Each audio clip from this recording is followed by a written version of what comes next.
pas sebelum duduk makan bersama kami, mungkin sekitar 5 menit ya kurang lebih 5 menit lah duduk makan bareng.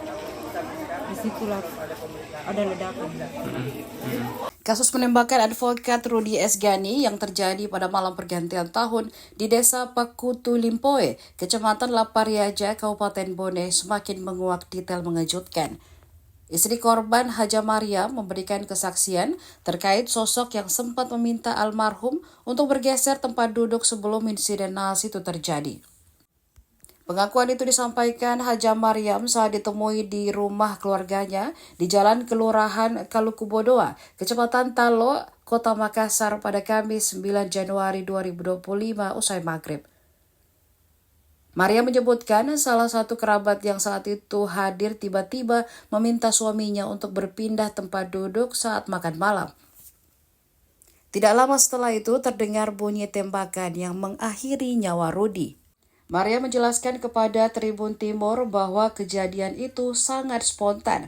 Hanya berselang 5 menit setelah sang kerabat menyuruh suaminya untuk berpindah tempat duduk, kemudian tiba-tiba terdengar suara tembakan hingga menewaskan Rudy Esgani.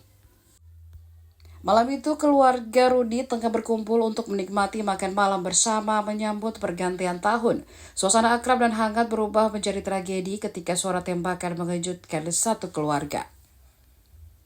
Menurutnya, sosok yang dicurigai masih muda, berusia di bawah 30 tahun. Hingga saat ini ia merasa ada keterkaitan antara tindakan orang tersebut dengan kejadian penembakan yang menimpa suaminya. Maria mengungkapkan bahwa kecurigaannya terhadap 3 orang termasuk sosok tersebut berhubungan dengan kasus hukum yang sedang ditangani oleh Rudy, di mana sosok yang makan bareng bersama keluarga almarhum diduga kuat sebagai otak di balik peristiwa tersebut.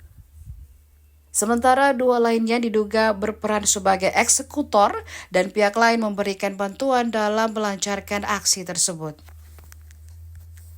Download Tribun X sekarang, menghadirkan lokal menjadi Indonesia.